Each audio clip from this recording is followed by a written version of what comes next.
내가 쓰는 나의 신앙일기 TV 데일리 큐티 나무향기입니다. 오늘 함께 묵상할 성경 본문은 마태복음 24장 15절에서 31절입니다.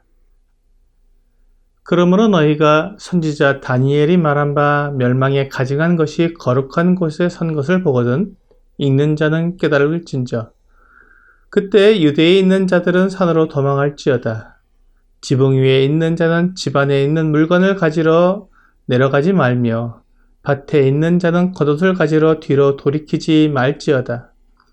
그날에는 아이벤 자들과 젖먹이는 자들에게 화가 있으리로다. 너희가 도망하는 일이 겨울에나 안식일에 되지 않도록 기도하라. 이는 그때 큰 환란이 있겠음이라.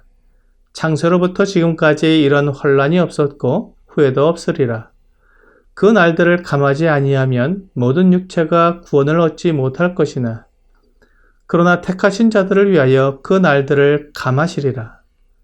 그때의 사람이 너희에게 말하되 보라 그리스도가 여기 있다 혹은 저기 있다 하여도 믿지 말라. 거짓 그리스도들과 거짓 선지자들이 일어나 큰 표적과 기사를 보여 할 수만 있으면 택하신 자들도 미혹하리라. 보라, 내가 너희에게 미리 말하였노라. 그러면 사람들이 너희에게 말하되, 보라, 그리스도가 광야에 있다 하여도 나가지 말고, 보라, 골방에 있다 하여도 믿지 말라. 번개가 동편에서 나서 서편까지 번쩍임 같이 인자의 임함도 그러하리라.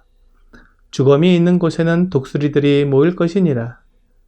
그날 환란 후에 즉시 해가 어두워지며 달이 빛을 내지 아니하며 별들이 하늘에서 떨어지며 하늘의 권능들이 흔들리리라.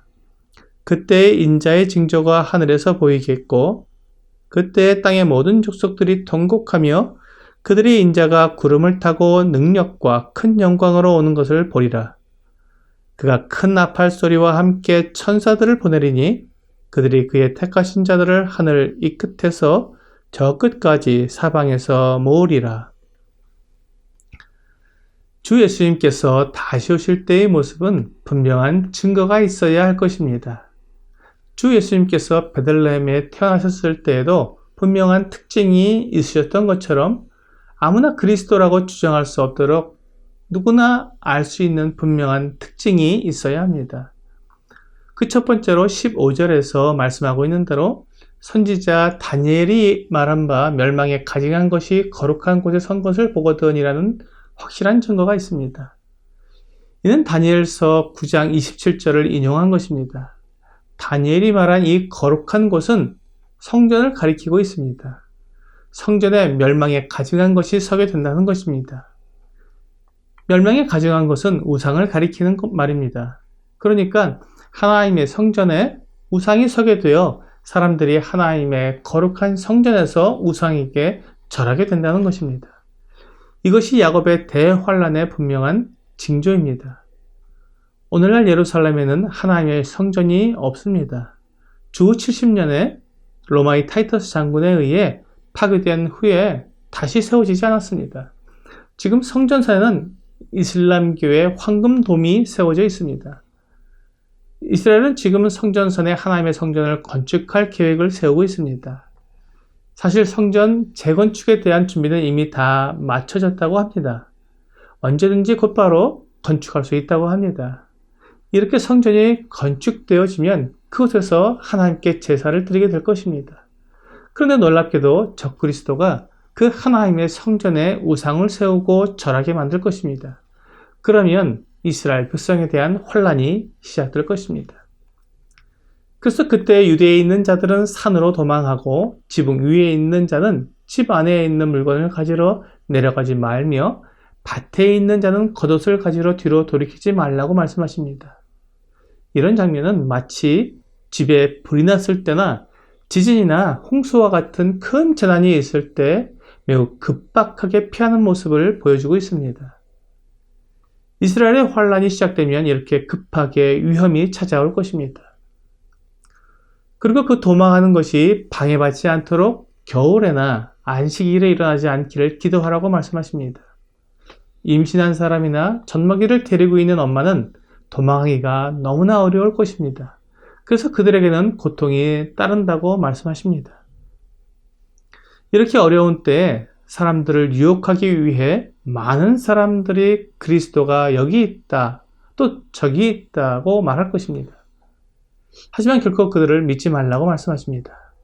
왜냐하면 그리스도의 임함은 번개가 동편에서 나서 서편까지 번쩍임 같기에 주님의 임하심을 분명하게 볼 수 있다는 것입니다. 주님의 임하시는 날은 아무도 모르기 때문에 도적같이 오시겠지만 이 세상에 오시는 것은 모두가 볼 수 있도록 분명할 것이라고 말씀하십니다. 그래서 땅의 모든 족속들이 인자가 구름을 타고 능력과 큰 영광으로 오는 것을 볼 것이라고 말씀하셨습니다.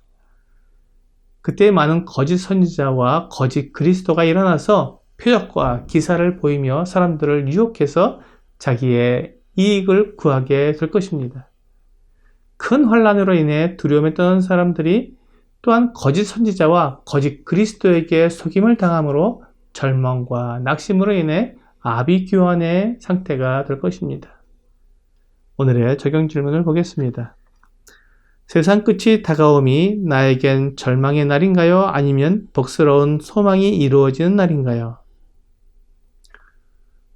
주 예수님의 다시 오심은 믿는 사람들에게는 소망이요 기쁨입니다. 하지만 예수님을 거절하고 사탄을 따르던 사람들에게는 절망과 고통의 날이 될 것입니다. 예수 그리스도를 믿지 않고 거절한 많은 사람들이 후회하며 통곡할 것입니다. 그들이 거짓 선지자와 거짓 그리스도에게 속은 것에 대해 억울해할 것입니다. 하지만 주 예수님의 복음을 거절한 것은 그들의 선택이었기 때문에 아무도 원망할 수가 없습니다. 이러한 후회와 절망 대신 예수 그리스도를 맞이하는 소망을 가지도록 복음을 믿어야 합니다. 오늘 그리스도의 재림이 절망이 아닌 소망이 되도록 예수 그리스도의 복음을 듣고 믿어 영원한 생명을 얻게 되시기를 주 예수님의 이름으로 기도합니다.